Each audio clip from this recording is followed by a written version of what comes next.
할렐루야, 감사합니다. 오늘은 목요 성경 공부 사도행전 우리가 4장을 공부하도록 하겠습니다. 우리가 이제 사도행전 3장에서 보면은 우리에게 중요한 내용들 속에 하나가 있었는데, 그것은 바로 성전 미문에 있는 안전뱅이를, 그것도 오늘 본문에 보면은 40여 년 동안 그렇게 했다라고 나와 있습니다. 우리가 이제 그 성경에 보면은 12혈류증에 걸렸던 여인, 그 다음에 12년 동안 살아왔다가 갑자기 열병으로 인해서 그 생명을 잃어버린 한 소년을 예수님께서 회복시키시고 또한 살리시고, 이런 장면들이 12이라는 12년이라는 그런 숫자에 초점이 맞춰져 있었습니다. 그런데 베드로와 그리고 요한이 그들을 눈으로 보고, 그리고 성전 미문에 있는 그를 회복시켰던 그의 모습은 그 안전뱅이로 있는 그 세월이 40여 년이라고 오늘 4장에서 이야기를 하고 있습니다.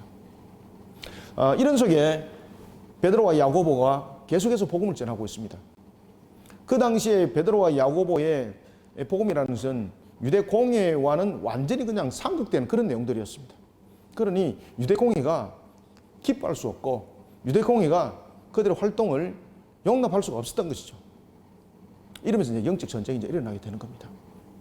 자, 오늘 이제 사도행전 4장은 이런 부분의 중심적 내용들을 다루고 있습니다. 그래서 복음 전파하는 속에 이제 드디어 공식적 핍박들이 따라오게 되는 것이죠. 여기에 공회가 등장하게 됩니다. 특히 이제 사내들인 공회는 이스라엘 유대인들이 유대 사회 속에서 가장 중심적, 유대 사회 속에 있어서 가장 중심적인 그런 정치적 문제, 그리고 일반적 사회적 문제, 그리고 또한 그들의 여러 가지 종교적인 문제에 있어서 중심을 이루고 있는 것이 바로 어딘가 하면 사내들인입니다. 사내들인 공회였죠. 이 사내들인 공회는 말 그대로 이 중심적 축들이 보면은 대제사장이 있었고, 그리고 제사장이 있었고, 그리고 이 중심적 축들이 보면은 이 안에 서기관도 있는데, 이 서기관들의 이 중심적 축들이 누군가 하면은 바로 사두개인들입니다. 사두개인. 바리새인도 있습니다만은 이 중심적 축들이 사두개인이 중심적 축이 됩니다. 사내들이네.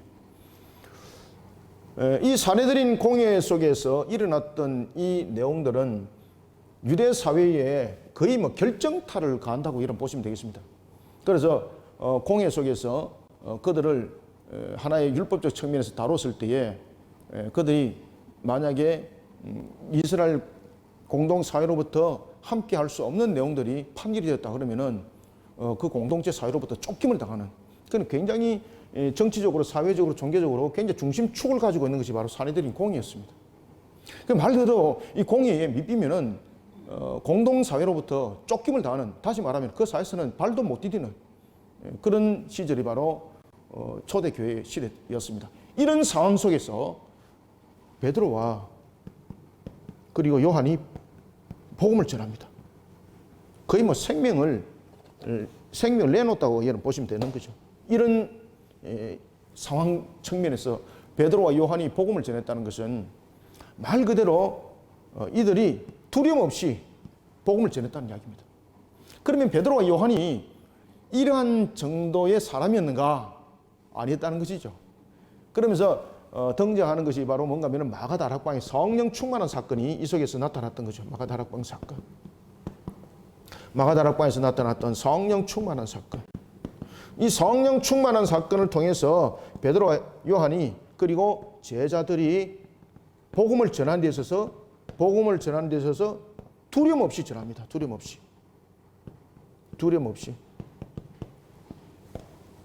자, 여기서 이제 우리가 여러분들이 이제 좀 그 단어를 하나 좀 친숙하게 여러분들이 좀 가지고 와야 될 단어가 뭔가 하면 성령 충만입니다. 성령 충만.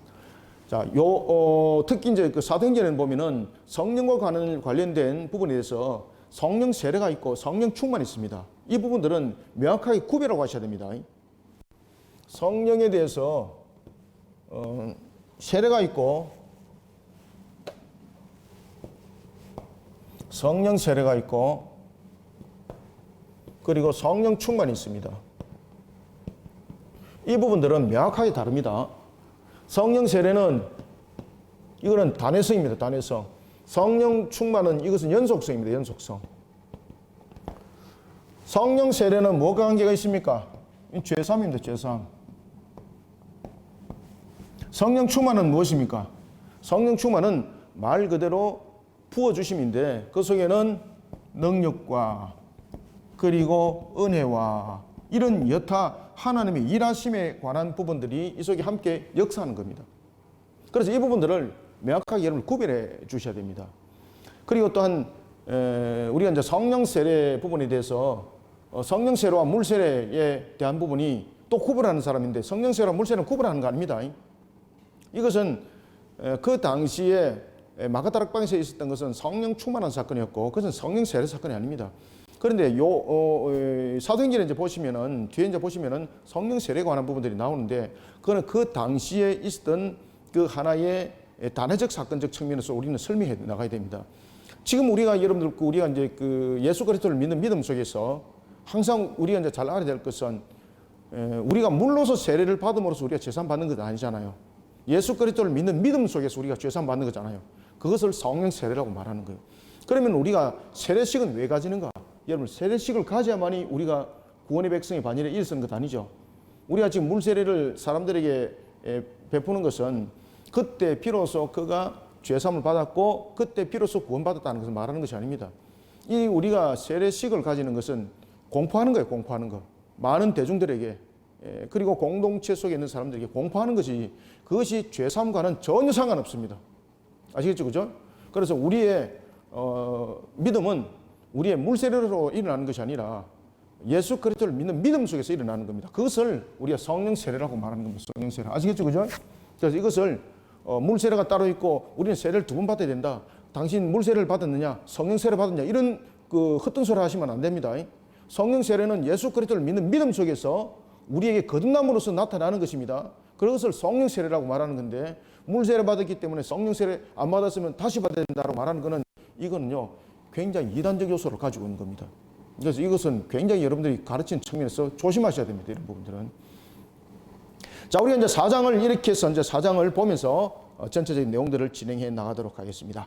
자, 4장 1절 봅시다. 자, 사도들이 백성에게 말할 때에 자, 이런 부분들이 이제 성령 충만한 사건이죠. 사도들이 백성에게 말할 때에 지금 크게 주변에 누가 있습니까? 제사장들이 있고 성전 맡은 자가 있고 사두개인들이 있죠. 그죠? 이들이 누군가 하면은 바로 사내들인 공회원들입니다. 쉽게 말하면 유대 사회에서 정치적으로, 사회적으로, 종교적으로 있어서 말 그대로 권위와 권세를 쥐고는 자들입니다. 이들에게 엇나가 버리면은 그 공동체로부터 생존할 수 없습니다. 우리가 보면은 유대인들이 보면은 그 공동체로부터 쫓겨나갈 때는 3가지가 있는데 징계가 3가지 징계가 있습니다. 첫 번째는 일주일 징계가 있습니다. 그 다음에 2번째는 1달 징계가 있습니다. 3번째는요, 그 공동체로부터 영원히 쫓김을 당하는데 그냥 쫓김을 당하는 것이 아니라 그때는 자신들의 모든 재산들이 몰수당하고 그 몸만 나가는데 거의 죽는 것 같습니다. 그러니까 얼마나 두려웠겠습니까? 공동체로부터 쫓겨나간다는 것은 그만큼 두려운 거예요.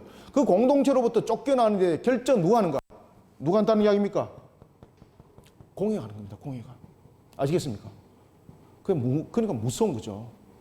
그 공회가 거부하고 공회가 반대하는 것은 그 사회 속에서는 용납이 안 되는 거예요. 정치적으로, 사회적으로, 종교적으로 용납이 안 되는 거예요.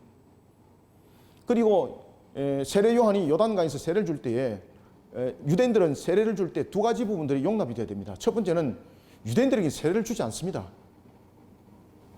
그들이 세례를 주는 것은 개종적 측면에서 이방인들이 유대교로 개종할 때에 세례를 주는 것이고요. 또한 2번째는 세례를 주는 것은 반드시 공의의 허락을 받아야 됩니다. 그래서 여단강에 가가지고 아무나 야 내가 세례 줄게 이거 아닙니다. 공회원들이 용납하지 않을 뿐만 아니라 용서하지 않습니다.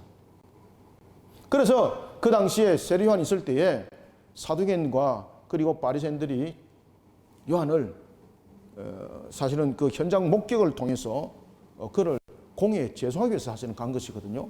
이런 부분들을 여러분들이 중요하게 다루셔야 되는 거예요. 이런 공회를 앞에 두고 누가 여러분 복음을 전할 수가 있나요? 성령 충만의 사건이 일어나지 않고는 이 복음을 전할 수가 없습니다.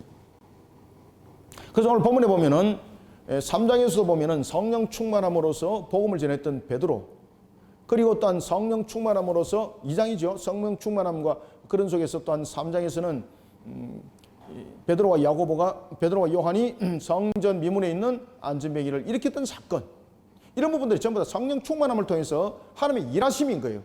그래서 우리가 성령 충만함은 보면은 우리에게 용기도 주고 우리에게 능력도 주시지만은 주께서 일하시는 그 권세가 함께 일어나는 것이 바로 성령 충만한 사건입니다. 사도들이 백성에게 말할 때에 제사장들과, 여러분들 여기서 이제 제사장들은 어떤 권한을 가지고 있습니까? 특히 이제 여기서 이제 제사장들은 앞에 여기 나와 있죠, 그죠? 이 제사장들은 그 당시에 24반열을 형성하고 있었습니다. 이 24반열에 대한 형성은 보면은 이제 다윗과 솔로몬의 이런 부분들이 형성이 되거든요. 제사장들이 순회를 하면서 그 제단을 섬깁니다. 이 당시에 이제 24반열이 이 1, 2, 3, 4 이렇게 해서 총 24반열로 이렇게 형성을 하고 있거든요. 그래서 이들이 일주일을 교대로 섬깁니다. 순회로 당번제로 해가지고, 당번제로 이렇게 이제 24반열이 순회를 통해서 당번제로 섬기는 제사장들입니다. 그 제사장들은. 그리고 또한 나타나고 있는 성전 맡은 자. 자, 성전 맡은 자는 그럼 누굴까? 성전 맡은 자. 성전 맡은 자는요, 이 제사장 중에서 뽑힙니다.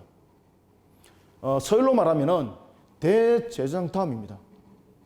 대제사장 다음. 서열 2라고 보시면 됩니다.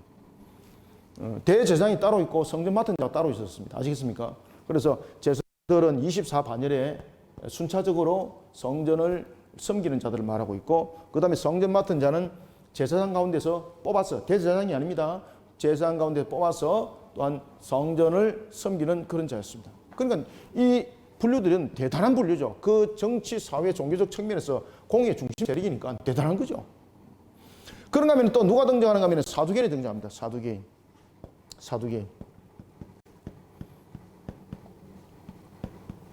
특히 사두개인이 베드로와 야고보가 나타나는 속에 왜 여러분들 같겠습니까? 그리고 베드로가 지금 성령 충만함을 통해서 그 설교를 하고 있거든요. 복음을 전하고 있는데 왜 나타났을까요? 이들이 증거했던 것이 뭔가 하면은 예수님의 부활을 증거하고 있었거든요. 부활을. 이 공회 속에서도 보면은 크게 두 파가 갈라집니다.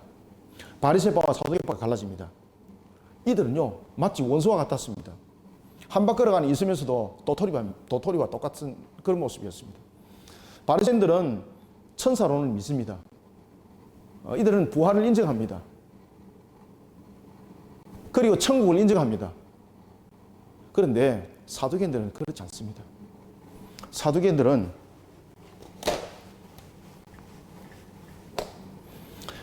오늘 본문에 보면 이제 여기 이제 그 사두개인들이 이제 등장하고 있는데, 사두개인들은 영혼의 불멸을 인정하지 않습니다. 영혼 불멸. 그들은 내세 천국입니다. 내세 천국. 죽으면 끝나는 겁니다. 죽으면. 그래서 그들은 천국은 어떤 개념을 가지고 있는가 하면은 권위와 권세와 부를 누리는 자가 천국을 살아간다. 그렇게 그들은 보고 있었던 것입니다. 아시겠죠? 그죠? 그래서 이 사두개인들이 정교 유착이 매우 긴밀했습니다. 그래서 이 사두개파들은 그 수는 작았지만은 정치에 매우 깊이 관여를 하고 있었습니다. 그러다 보니까 이 공회에 대해서도 세력화를 형성하고 있는 것은 사두개인이었습니다. 아주 실권을 다지고 있는 거죠. 그래서 이 사두개인은 영혼의 불멸을 믿지 않습니다.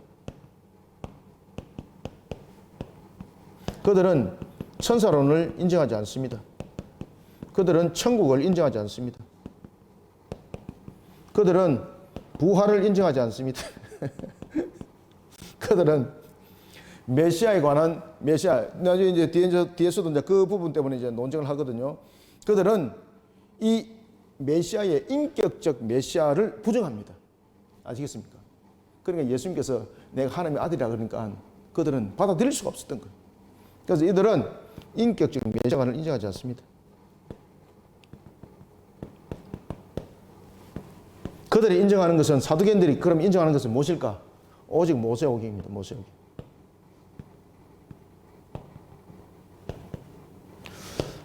그러면은 이런 사두개인들의 출발은 어디로서부터 여러분 시작됐겠습니까? 성경에 보면은 그 이제 답이 그 놓게 되는데, 솔로몬 왕은 이 제사장 가운데서 사독이 있었습니다. 사독. 이 사독에는 솔로몬 때에 제사장으로서 대제사장으로서 활동했던 사독이 있거든요. 사독. 이 사독의 후예들이라고 보시면 됩니다. 그리고 이제 이 당시에 이제 그 사독을 따랐던 그러한 그 무리들이 사독 계파를 형성을 하는 겁니다. 그래서 사독을 따르는 자들을 말하여서 사두개파라, 사두개니라 이렇게 별칭을 칭하게 되었던 것입니다. 이런 부분들이 이제 솔로몬 때에 이제 생기게 되고, 그 다음에 이제 바리새인 같은 경우는 이제 집중적으로 이제 나타났던 것은, 바리새인들은 이제 주로 이제 중심적으로 그 축들이 이룬 것은 결국은 그들이 포로 생활 속에서 이 문제들이 일어나고 있고, 그 다음에 이제 바리새인들이 이제 집중적으로 활동을 했던 것은 보면은 중간기 시대에 그 부분들이 활동하게 나타나고 있습니다. 그래서 어떻게 보면은 바리새인보다는 사두개인이 좀 출발점이 좀 빠르다고 볼 수가 있습니다. 그리고 이제 바리새인들은 주로 이제 형성들이 보면 디아스포라에서 그 모습들이 나타납니다. 그러니까 연도 차이가 많이 나는 거죠. 이런 사두개인들은 내세 천국이 그들의 모습이었습니다. 그러니 정치, 경제 이런 부분에서 부유 이 부분들이 바로 천국을 누린다. 그들은 그렇게 봤던 겁니다. 그리고 그들은 죽음에 대해서 죽음은 끝나는 거다. 그리고 그들은 그러면 부활이라는 부분들을 어떻게 그들은 설명하고 있는가 하면은 후손이 태어나는 것. 그들은 영생을 어떻게 그들은 표현했는가 하면은 내가 영생하는 것이 아니라 내 후손이 태어나잖아요. 그럼 이것이 내 떼어져서 이렇게 태어난다 이렇게 보는 것이고, 그것을 그들은 하나의 그 개념으로 그들은 보았던 것입니다. 그러니까 내 상태에서 죽는 것은 죽으면 끝난다는 거예요. 그리고 이것을 이제 영생적 측면에서 만약에 표현한다면은 내 자녀가 태어나고 내 후손이 태어나는 것, 이것을 그들은 내세적 측면에서 그것을 설명하는 것이지, 살아나가는 이제 현세 내세가 아닙니다. 내세는 이제 천국 내세라 그러잖아요.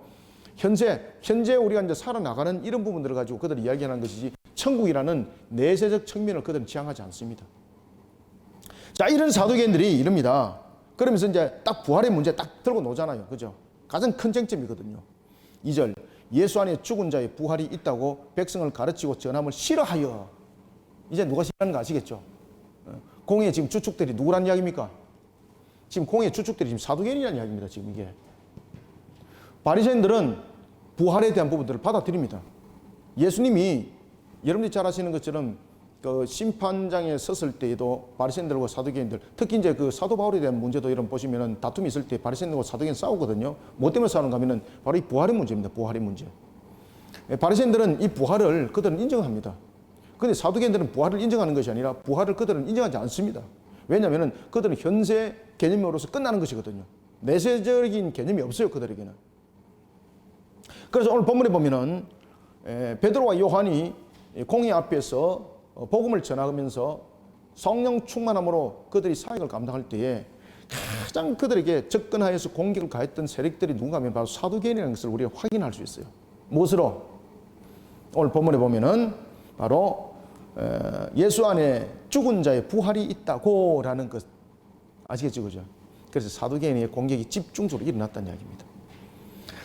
예수 안에 죽은 자의 부활이 있다고 백성을 가르치고 전함을 싫어하여 그들을 잡음에 날이 이미 저물어 이튿날까지 가두었더라. 자, 여기서 여러분들 왜 그들이 지금 그들을 잡았잖아요. 사도들을 지금 잡았습니다. 사도들을 지금 잡아가지고 지금 공에 지금 세워야 되잖아요. 모든 것들은 공의 중심이기 때문에 판결도 공에서 나타나야 되거든요. 근데 이들이 지금 재판장을 열지 않습니다. 어떻게 하는가 하면은 3절에 잘 보시면은 이미 저물어. 자, 유대 사회 속에서는 오후 6시가 모든 시간의 중심이 될 뿐만 아니라 날의 중심이 됩니다. 이 오후 6시는 날의 끝과 날의 시작을 말하고 있습니다. 저녁이 되고 아침이 되니 기억나시죠? 창세기. 저녁이 되고 아침이 되니 첫날이라, 그죠? 첫째 날이라, 이런 부분들. 유대인들은 하루의 시작의 끝과 시작을 오후 6시로 개념을 보는 겁니다. 그렇기 때문에 예수님께서 십자가에서 죽으심을 우리의 날짜로 계산하면 이틀이잖아. 그죠? 근데 3일의 개념이 왜 주어질까요?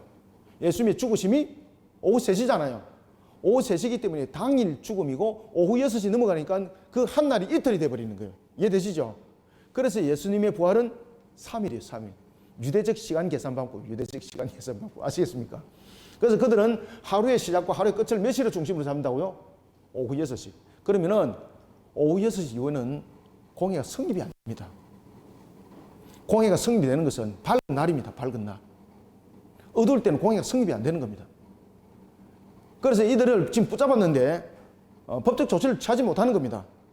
그래서 잡았는데 이미 날이 저물었다라는 것은 이미 하루가 경인데 그렇게 말하고 있는 겁니다. 그러면서 이튿날까지 가두었더라라고 말을 하고 있는 겁니다. 4절 말씀을 들은 사람 중에 믿는 자가 많으니 남자의 수가 약 5천이나 되었더라. 와, 이게 여러분 성령 충만한 사건이에요. 이게 성령 충만한 사건 속에서 여러분 성령 세례와 함께 일어났던 사건입니다. 이 사건이. 그들이 믿는다는 것은 내가 지식으로 믿는 것이 아니에요. 자, 여러분들 제가 이제 그 수요일 날도 이제 성진이한테 제가 잠깐 가르쳐 주는데 우리가 신앙이라는 그 믿음은 어떻게 생기는가 하면요. 우리가 여러분 모세오경에 보면은 특히 신명기 보면은 쉐마 들으라 이 말이 굉장히 강조되잖아요. 그죠? 그러면서 하나님의 법도와 규례를 계속해서 지키라고 말씀하잖아요. 그런데 법도와 규례라는 것을 지키는 것에 대해서 굉장히 중요한 단어를 딱 쓰고 있는데 순종이라는 단어를 딱 들고 나와요. 이게 여러분들 얼만큼 중요한가 하면은 엄청나게 중요한 단어입니다.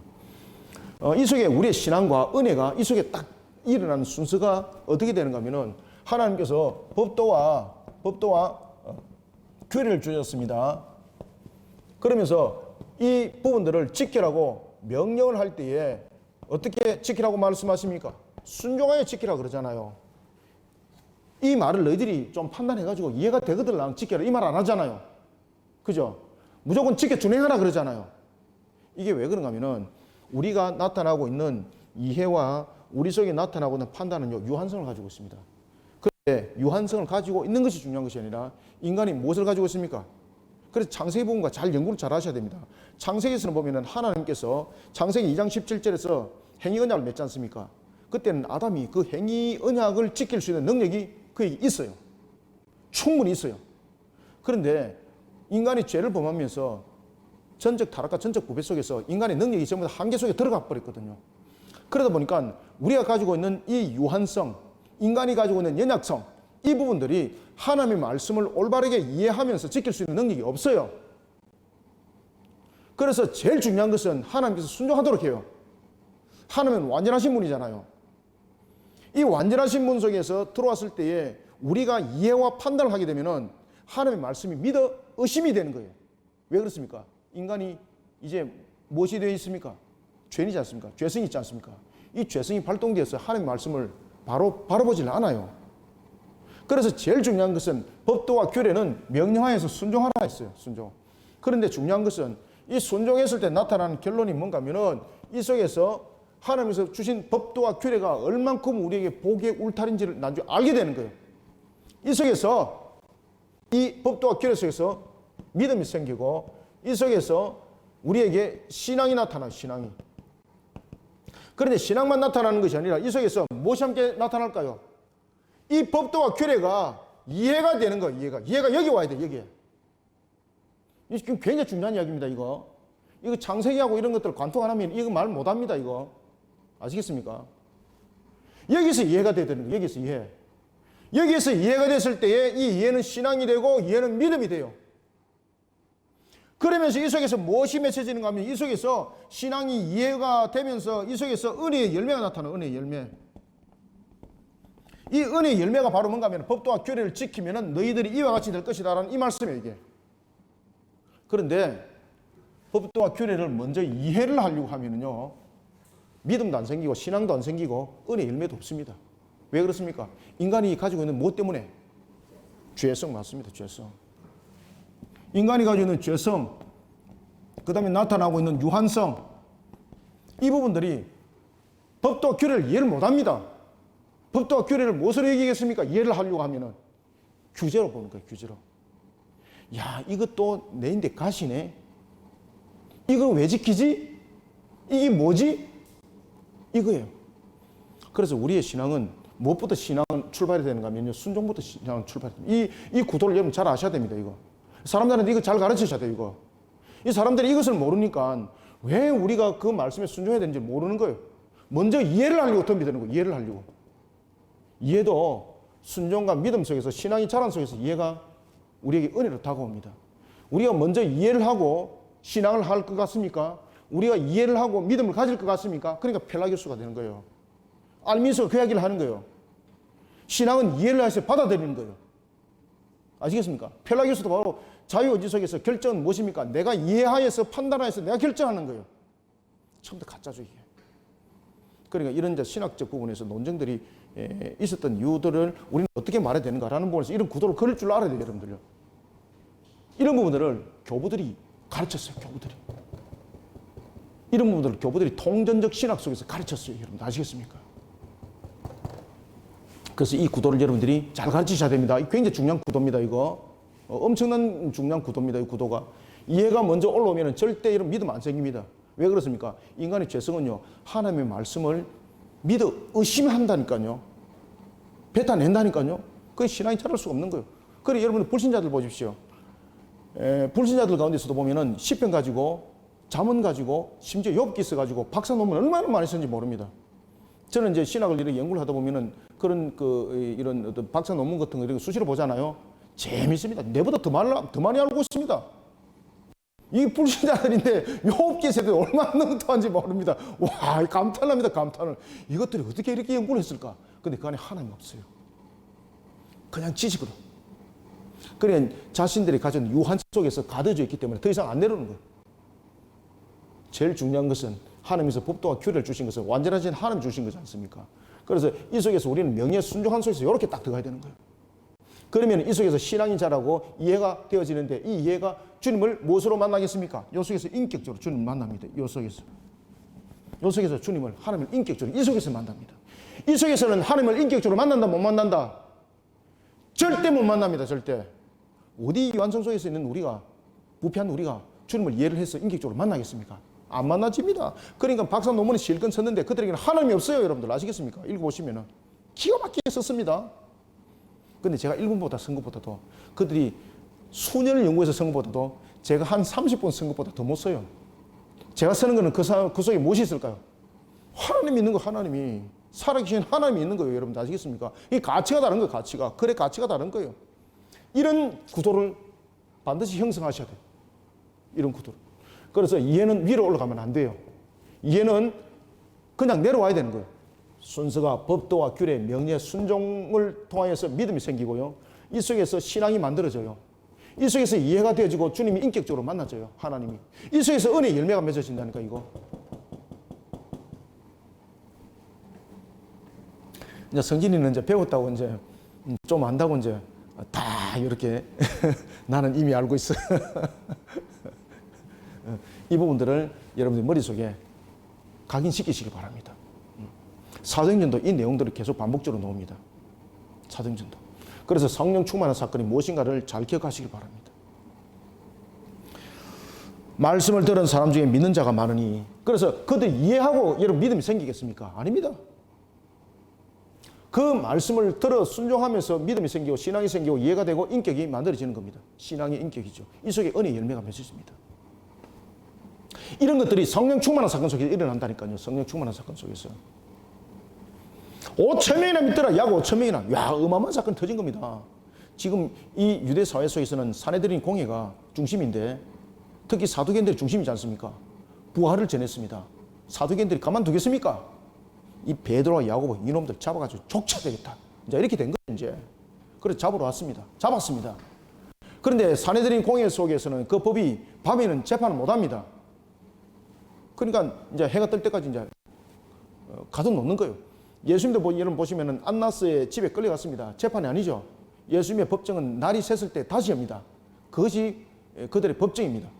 날이 새지 않기 전에 어두울 때의 법은요, 전부 다 불법으로 유대 사회 속에서는 인정을 못 받습니다. 어떤 것들도 인정 못 받습니다. 이튿날 5절 이튿날 관리들과 장로들과 서기관들이 예루살렘에 모였는데 대제사장 안나스와 가야바와 참 이 유명한 사람들이죠. 그죠? 여러분 잘 아시죠? 가야바, 안나스 누굽니까? 장인과 사입니다. 저끼리 다 먹는 거 그냥. 그리고 안나스는 자기 아들도 대장 해먹고 온 집안이 자기들과 두루두루 그냥 다 해먹는 거 그냥. 하나님의 말씀 속에서 그들은 대제사장으로 세워진 자가 아니고요. 로마 정부와 결탁하여서 그들은 대제사장된 불법자들입니다. 안나스와 대제사장 안나스와 가야바와 요한과 알렉산더와 및 대제사장의 문중이, 여러분들 대제사장이 문중이 어디 있습니까? 완전히 족벌 정치 하는 거죠. 그죠? 불법적 정치, 족벌 정치입니다. 문중이 다 참여하여 사도들을 가운데 세우고 묻되 너희가 무슨 권세와 누구의 이름으로 이 일을 행하느냐? 공의 허락받느냐 이 말입니다. 그 당시에 유대 사회 속에서 모든 권세와 권위는 어디에 있다? 사내들이 공이 있습니다. 공이. 누구의 이름으로 이 일을 행하느냐? 라고 말하니까 성령 충만한 베드로가 뭐라고 말합니까? 아이고 잘못했습니다. 내가 잘 몰라가지고 실수했습니다. 이런 말 안 하죠. 자, 8절 보십시오. 별표를 치놓으세요. 베드로가 무엇이 됐다고요? 성령 충만하여, 성령 충만하여. 그래서 성령 충만함 속에서 담대함이 나타나죠. 성령 충만함 속에서 진리를 바로 표현해내죠. 8절. 이에 베드로가 성령이 충만하여 이르되 백성의 관리들과 장로들아, 와, 이 속에서 오히려 버리는 거예요. 예? 그죠? 그리고 성령 충만함 속에는 우리의 그냥 객기가 부리는 것이 아니라 성령께서 그 모든 것들을 함께 붙잡아 놓은. 만일 병자에게 착한 일에 대하여, 여기서 이제 병자는 누굽니까? 바로 3장이 나타난 성전 미문에 있는 안전병이 일으킨 사건입니다. 그 사건이요, 굉장히 큰 유대 사회, 예루살렘의 큰 사건으로 대두되어 있었습니다. 만일 병자에게 행한 착한 일에 대하여 이 사람이 어떻게 구원을 받았느냐고 오늘 우리에게 질문한다면은 뭐라고 한다는 겁니까? 너희는 알라. 자, 10절. 너희와 모든 이스라엘 백성들은 알라. 너희가 어떻게 십자가에 못 박고 하나님이 죽은 자 가운데서 살리신, 부활이죠, 살리신 나사렛 예수 그리스도 이름으로 이 사람이 건강하게 되어 너희 앞에 섰느니라. 아멘. 그럼 이 속에서 무엇을 지금 증거하고 있습니까? 이 사람이 안전병이 속에서 회복된 것은 바로 죄삼이라는 것입니다. 죄삼. 예수님께서 십자가에서 죽으신 것이 놀러와서 그냥 붙잡혀가 죽은 것 아니죠. 우리의 죄를 대속하기 위해서 십자가에 스스로 달리심이죠. 그러니 이 속에서 지금 나사렛 예수 그리스도로 말미암아 일어났다는 것은, 이 안전병이가 일어났다는 것은 무슨 효력 속에서 나타났다는 겁니까? 죄삼. 11절. 이 예수는 너희의 건축자들이 버린 돌로서 집 모퉁이의 머릿돌이 되었습니다. 자, 여러분 머릿돌은 잘 아시죠? 그죠? 모퉁이 돌이, 머릿돌이라는 것은, 저는 그림은 잘 못 그립니다만, 여기 보면은 여기 이제 모퉁이 돌이 이렇게 이제 있으면은, 건축 돌이 있으면은 우리가 왜 기둥을 이렇게 이제 세우잖아요. 기둥을 세워서 이렇게 연결하지 않습니까? 그러면 요 모퉁이 돌이라는 것은 각진 부분들, 요게 이런 부분들을 전부 다 연결하는 돌이 모퉁이 돌입니다. 그 모퉁이 돌이 하나가 탁 빼지 버리면은 건물 그냥 다 내려앉는 겁니다, 그냥. 이 예수는 너희 건축자들이 버린 돌로서 집 모퉁이 머릿돌이 되었느니라. 아주 중요한 역할들 하죠. 다른 이로서는 구원받을 수 없나니 천하 사람 중에 구원을 받을 만한 다른 이름을 우리에게 주신 일이 있다 없다? 그렇죠, 없다. 여기서 이제 12절에 보면 다른 이로서는 구원을 받을 수 없나니 라는 것은 뭔가요? 이건 안 변한다는 뜻입니다. 그래서 헬라어로 현재 시제를 딱 쓰고 있습니다. 미완료 시도 아니고 현재 시제를 딱 쓰고 있으면서 이거는 절대 안 변한다는 겁니다. 절대. 예수 그리스도를 믿는 믿음 속에서 구원받는 거, 이외에는 아무것도 없다는 거. 이거는 변하지 않는다는 거. 이게 여러분 성령 충만한 사건 속에서 그 입에서 나온 겁니다. 이게 베드로 머릿속에서 나오겠습니까? 이게 베드로 도망가기 바빴는데.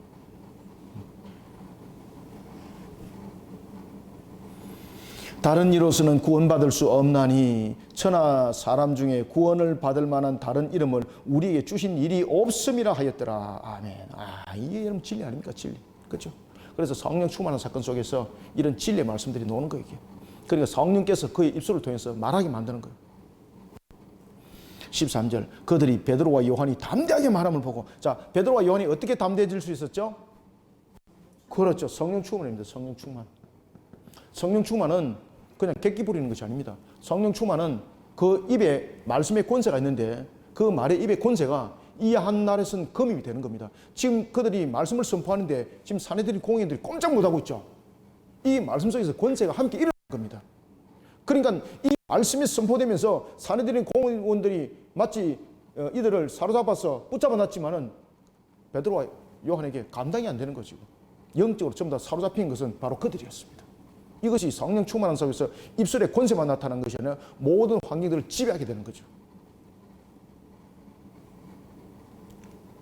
저도 과거에 이렇게 이제 베드로와 요한처럼 담대하게 외치다가 한번 잡혀간 적도 있는데,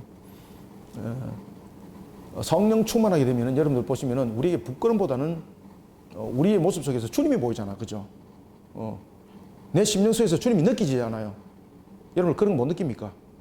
저는 이제 복음을 전하면서 그런 것들을 정말 많이 느꼈습니다. 내 속에 주님과 함께 하고 있다는 것, 그리고 주님이 나와 동행하고 있다는 것들. 이 성령 충만하게 되면 이런 것들을 느껴져요, 여러분. 그런데 그것을 느껴지는 것만 끝나는 것이 아니에요. 권세로 나타나요, 권세로. 아주 놀라운 권세로. 저도 이제 과거에 이제 복음을 전하면서 길에서 귀신 들린 자들을 쫓은 사실도 있고요. 제가 이제 무당들을 전도한 사실도 제가 있거든요. 와, 제가 제 자신이 난줄 놀랍니다. 무당이 난줄 펑펑 넘어지는데 제가 보면서 나는 저런 능력이 아닌데. 제가 이제 그 대적 기도를 하는데 한 30분 거기서 이제 대적 기도를 하면서 제가 무당 집안에 들어갔습니다. 완전히 자기가 들어오라 그래가지고 나를 놀리면서 커피 먹고 가라는 거예요.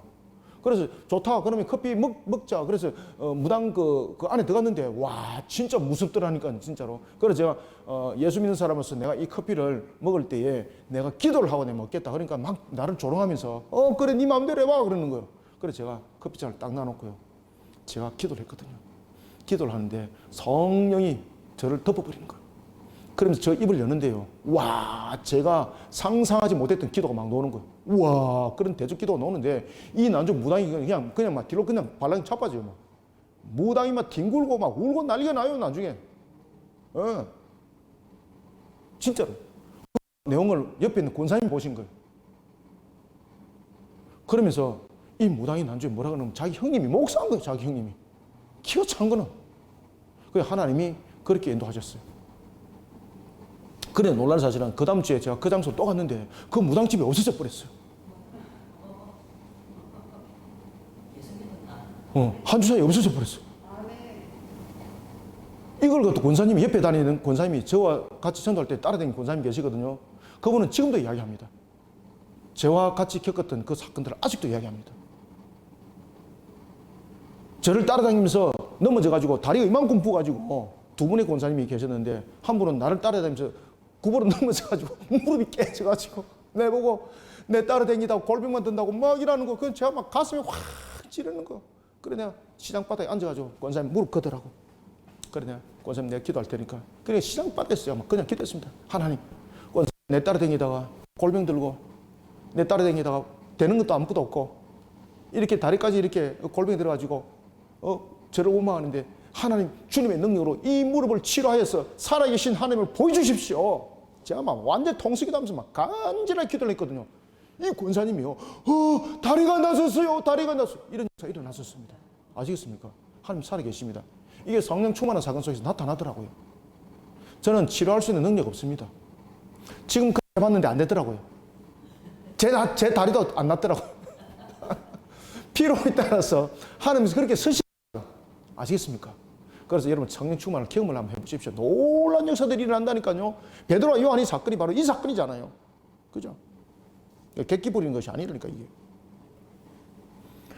13절 그들이 베드로와 요한이 담대하게 말함을 보고 그들을 본래 학문 없는 범인으로 알았더라.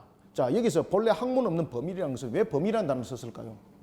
이 범인이라는 단어를 쓴 것은 뭔가 무식쟁이 촌놈 이 뜻입니다. 이게 원래 이것들은 무식쟁이입니다.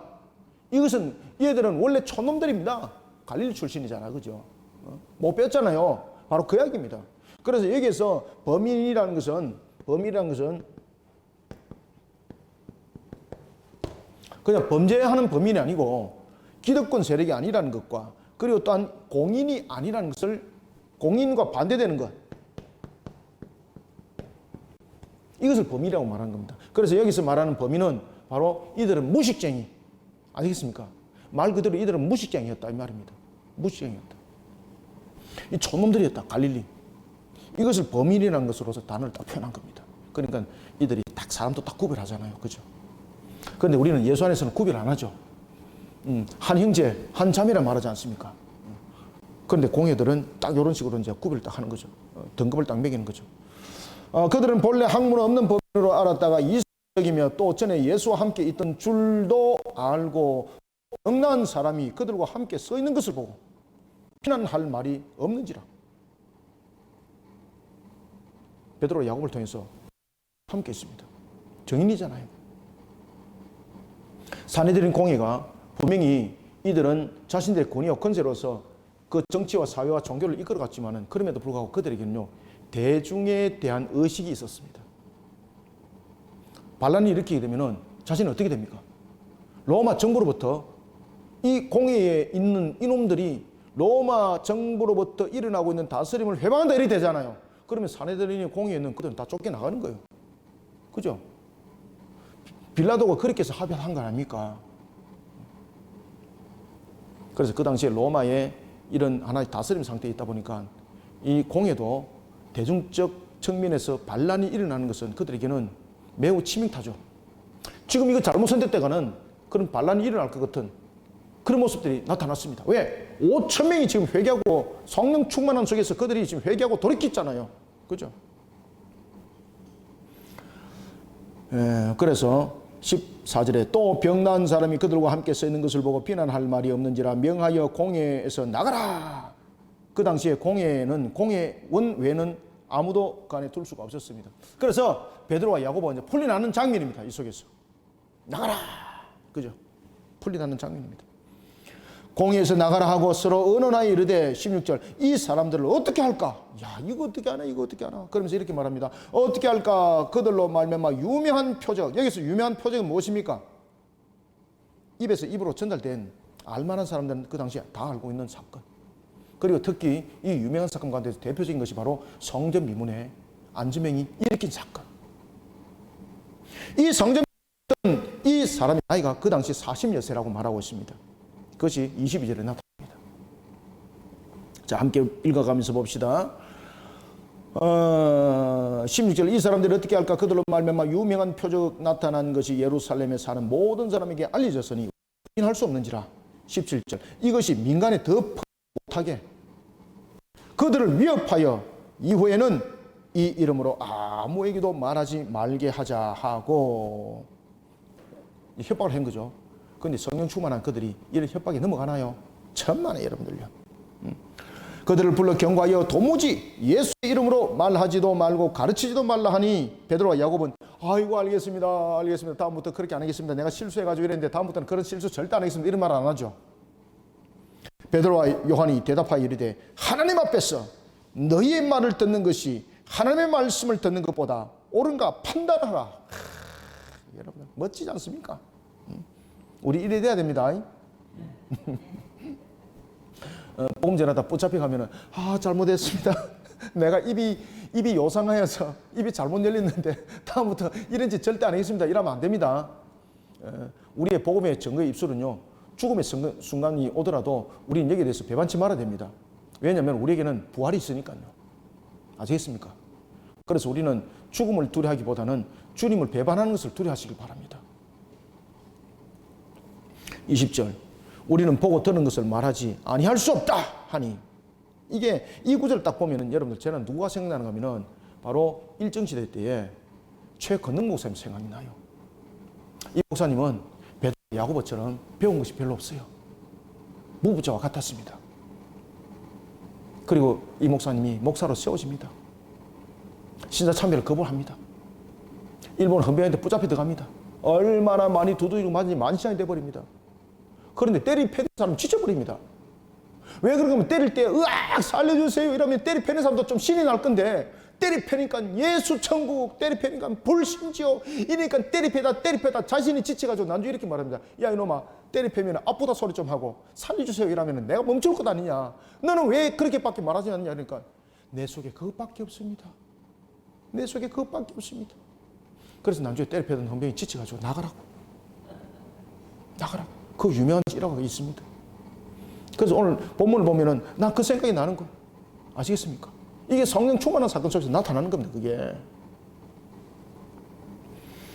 21절 관리들이 백성들 때문에 그들을 어떻게 처벌할지 방법을 찾지 못하고 다시 위협하여 놓아 주었으니 이는 모든 사람이 그 된 일을 보고 하나님께 영광을 돌림이라. 아멘. 이 표적으로 병난 사람은 40여세나 되었더라. 아멘. 아시겠습니까? 42년 동안 12 혈병도 아니고 12살 그 딸도 아니고 40년 그를 죄사함을 통해서 회복시킨 겁니다.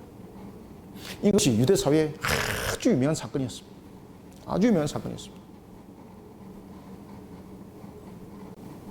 이런 속에 사도들이 노임을 당했을 때에 이 회개하여서 복음을 듣고 믿음 안에 들어온 5천여 명들이요, 그리고 또한 함께 했던 무리들이 제일 먼저 했던 행동이 뭔가 하면요, 함께 합심해서 기도하는 겁니다.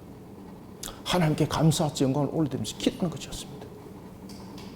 이게 그 당시에 유대 공예 속에서는요, 들키면 이건 끝장나는 거예요.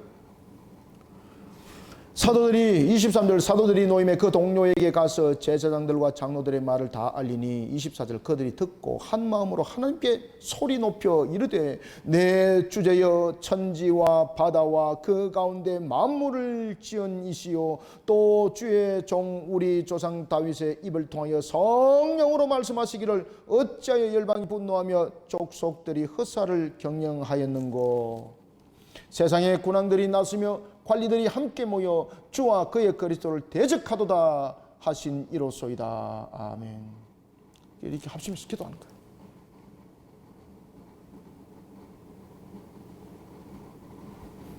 하루 동안에 감옥에 가둬졌던 두 사도, 그들 애타게 기다리던 성도들,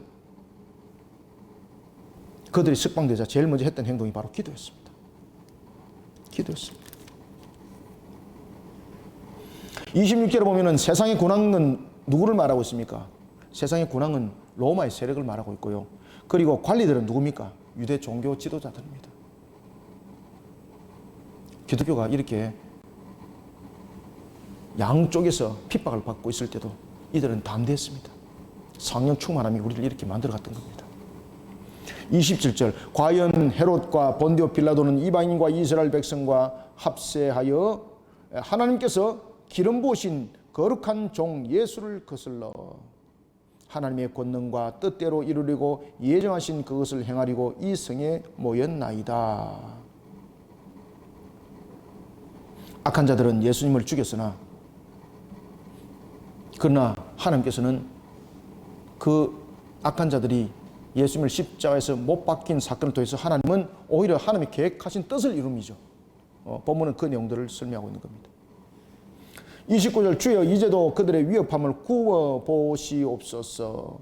또 종들로 하여금 담대히 하나님의 말씀을 전하게 하여 주시오며 손을 내밀어 병을 낫게 하시오며 표적과 기사가 거룩한 종 예수의 이름으로 이루어지게 하옵소서 하더라. 아멘. 자, 이들이 간구했던 세 가지 큰 기도 제목이 있습니다. 무엇이었습니까? 첫 번째, 그들의 위협함으로부터 우리를 지켜주십시오. 첫 번째 기도. 그 다음에 두 번째 기도는 무엇입니까? 담대히 하나님의 말씀을 전하게 하여 주옵소서. 두 번째 기도. 세 번째 기도는 무엇입니까? 손을 내민적 병든 자가 낫게 하여 주옵소서. 그런데 이 손을 내민적 병든 자가 낫게 한다는 것은 어떤 부분들을 담고 있습니까? 내가 치료하는 능력을 가질 수 있게 해주십시오. 이것이 아니고 죄사함을 통해서 이들에게 표적이 나타나게 하시고 그 속에서 살아계신 하나님이 우리를 회복시킨다는 것, 죄사함을 통해서 우리를 구원한다는 이 사실을 이 사건을 통해서 보여지게 하여 주옵소서 라는 부분들이 그 당시에 표적으로 필요했던 것입니다.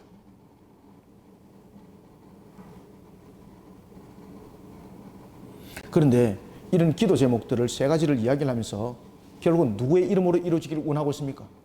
내는 게 아니죠. 예수 그리스도의 이름으로서 모든 것을 이루어지게 하여 주옵소서. 자, 우리가 30절 함께 읽습니다. 시작. 손을 내밀어 병을 낫게 하시옵고 표적과 기사가 어떻게 거룩한 종 예수의 이름으로 이루어지게 하옵소서 하더라. 아멘. 빌기를 다 하매.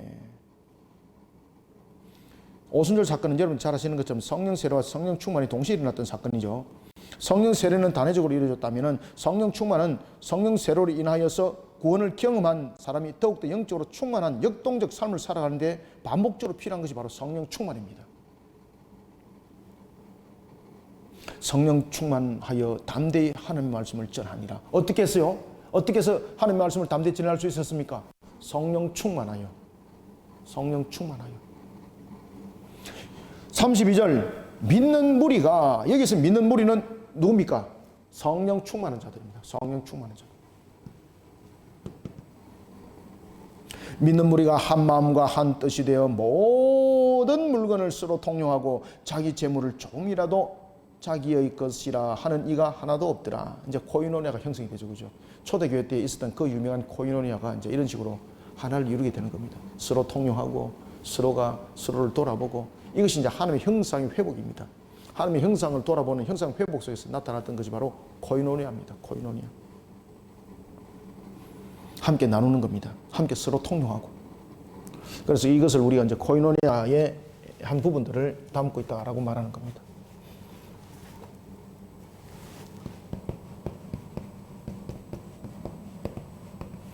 이 코이노니아가 나중에 이것이 성찬식에도 나타납니다. 성찬식에도. 그래서 성찬식에서 같이 가지고 와서, 지금은 우리가 성찬식에서 뭐 떡 하나, 이렇게 쪼가리 하나 먹잖아요. 그래 제가 이제 성찬식을 이렇게 하니까 나이 드신 분이 자꾸 받으려고 그러더라고. 그래서 이 예식은 절차가 있습니다 이렇게 말하니까, 제가 지나가니까 뭐라고 말하니까, 자기는 떡 한 쪼가리 그거 가지고 대익을 하네. 그래서 이제 그분을 교육시켜가지고 6개월 뒤에 또 세례도 하게 되고 성찬식을 하게 되고 그런 일입니다. 교육은 거의 대부분이 다 불신자들 상태에 있던 분들을 전도하여서 교육을 시켜서 학습 세례 다 거친 분들이거든요. 그래서 제가 그 과정들을 거치면서 참 힘들었는데 재밌기도 하고요. 그래서 제가 참 그런 소리도 많이 들었습니다. 떡 하나 갖고 되게 치사하기구나. 제가 직접 들었습니다. 그래 제가 이것을 잘못 가르쳤던 나의 문제다. 그래서 이제 그 어르신들은 이제 가르쳐서 그것을 또 알게 하시고 또 깨닫게 하시고 이런 쪽에 우리 교회에서 이제 신앙을 하고 그러는데, 코로나가 이제 접어들면서 엄청나게 이제 우리가 이제 타격을 이제 받게 되는 거죠. 이제 어르신들이 거의 막 전멸해버리고, 지금 남은 것은 이제 94세 우리 교회 최초의 1호 교인이 있습니다. 그분은요 단 한 주도 안 빠지고, 코로나 있을 때도 단 한 주도 안 빠지고 예배당에 올라오는 거예요. 제가 그 분을 보면서 은혜 받습니다. 제가 참 감사하죠. 그분이요 얼마나 성령 충만한지 몰라요, 여러분들요. 우리 그때 열린 작은 음악회 보셨습니까? 그분이 앞에서 이렇게 찬양도 하고 춤도 추시는 분이 바로 그분입니다. 그래서 한 분이 내가 다윗의 춤을 보았다. 권사님을 통해서, 그분이 이제 우리 교회 명예 권사님인데, 명예 권사님을 통해서 내가 다윗의 춤을 보았다 이러면서 은혜에 대한 이런 간증을 우리 그 홈페이지에 올려놓은 것도 있습니다. 한번 읽어보시면 되겠습니다. 자, 이와 같이 믿는 무리가 한 마음과 한 뜻이 되어 물건을 서로 통용하며 코이노니아를 이루는 거죠. 자기 재물을 조금이라도 자기 것이라 하는 이가 하나도 없더라. 사도들이 큰 권능으로 주 예수의 부활을 증언하니 무리가 큰 은혜를 받더라. 그래서 여러분들 보시면은 이 순서는 항상 여러분 잘 아셔야 됩니다. 먼저 이해를 하고 들어가는 것은 지금 은혜 열매가 이 말씀을 지켜 준행한 속에서 믿음이, 신앙이, 그리고 또한 이해가 인격적으로 되어지고 은혜 열매가 이 속에서 나타나는 사건들입니다. 전부 다. 이 큰 구도는 굉장히 중요한 겁니다. 33절 사도들이 큰 권능으로 주 예수의 부활을 증언하니 무리가 큰 은혜를 받아 그 중에 가난한 사람이 없으니 밭과 집 있는 자는 팔아 그 판 것의 값을 가져다가 사도들의 발 앞에 두매 그들이 각 사람의 필요를 따라 나누어 줌이라. 아멘. 자, 여기서 이제 돈이 놓여진 위치가 어디 있느냐가 아닙니다. 돈을 누가 관리했냐가 문제입니다. 사도들이 여기까지 전부 다 관리를 다 했습니다. 그러다 보니까 사도들이 너무나도 버거운 거예요. 그렇게 해서 교회에 집사 제도가 들어오기 시작했습니다. 이것은 참고입니다. 36절 37절 구브로에서 난 레위족 사람이 있으니 이름은 요셉이라 사도들이 일컬어 바나바라. 여러분 이게서 바나바는 누구죠? 마가의 삼촌입니다. 마가의 삼촌. 바나바라 번역하면 위로의 아들이라 하니. 그리고 이 바나바가 바울 되게 만드는 증인이죠. 그가 밭이 있음에 팔아 그 값을 가지고 사도들의 발 앞에 두니라. 자, 여기서 이제 5장에 다음 주에 들어가면 5장에 아나니아와 삽비라의 밭을 파는 것과 바나바의 밭을 파는 것은 어떤 차이가 있을까?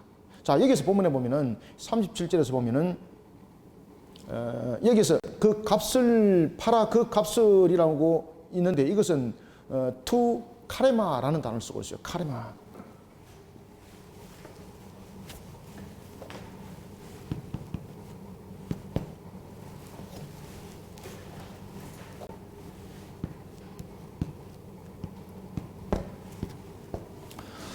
투 카레마라는 단어를 쓰고 있는데 네, 맞습니다. 맞습니다. 네네네. 투 카레마가 아니고 카레마는 크레마. 투 크레마라는 이 단어를 쓰고 있는데 이 투 크레마라는 것은 뭔가 하면은 그 값이라고 말하는데 이 그 값은 뭔가 하면요. 전체 다를 파입니다. 하나도 남기지 않는 거. 그래서 투 크레마라는 것은 총액입니다. 총액. 그 값은. 그런데 아나니아와 삽비라의 값은 다릅니다. 그것은 일부입니다. 일부. 한글로서는 이제 이 구별이 안 되는데 한글로서는 보면은 다음 주에 이제 보겠습니다. 다음 주도 설명해 드릴게요. 5장 2절에 보도 5장 2절에도 그 값이 나오죠. 5장 2절에 그 값과 그 다음에 4장 37절에 그 값은 달라요. 4장 37절에서 그 값은 투 크레마예요. 투 크레마. 투 크레마는 무엇인가 하면 총액이에요. 총액. 전부라는 뜻이 전부. 전부를 그 값으로 내어놨다는 것입니다. 그런데 아나니아와 삽비라는 그 일부를 내어놓았다. 그러면서 자신이 전부인 것처럼 쏘게 되는 그 속에서 성령 회방죄가 나타났던 것입니다. 자, 오늘은 우리가 여기까지 우리가 공부를 하고 다음 주에 계속해서 우리가 함께 또 5장에서 만나도록 하겠습니다. 감사합니다. 오늘은 여기까지 우리가 성령 충만한 사건을 통해서 우리가 일어났던 그 일들을 보았습니다. 여러분들이 한 주간 동안도 이런 성령 충만한 속에서 복음을 전가하는 부활의 증인들이 되기를 또한 간절히 기도하겠습니다. 감사합니다. 수고하셨습니다. 기도하겠습니다. 하나님 감사합니다. 주님께서 오늘도 우리에게 은혜를 나하여 주시고 주님의 나라와 그 영광을 바라보게 하시니 감사합니다. 오늘도 우리에게 주시는 말씀처럼 항상 성령 충만한 사람으로 우리가 거듭난 자로서 주님의 뜻을 이어가기를 원합니다. 우리의 입술의 권세가 어찌 지식에서 나타나겠습니까? 우리의 입술의 권세가 어찌 나의 능력 속에서 나타나겠습니까? 오늘도 주님의 일을 감당하면서 또한 성도로서의 삶을 살아가며 있어서 날마다 우리의 삶들이 성령 충만한 사람으로 우리의 삶들이 이루어지게 하여 주옵소서. 주님의 뜻을 펼쳐나가는 우리의 모습 속에 주님의 기쁨의 역사를 스며가기를 원합니다. 이런 속에 우리가 참으로 베드로와 요한처럼 담대함도 주시고 또한 주님의 주신 사명의 권세도 주시고 그 권위 속에 힘있게 또한 달리가게 하여 주옵소서. 오늘 특별히 우리에게 주신 사도행전 4장의 말씀을 통하여 우리 모든 성도들에게 은혜 담비를 부어주시고 4장의 말씀을 통하여 주님의 역사 일으키게 하여 주옵소서. 예수님의 이름으로 기도드립나이다. 아멘.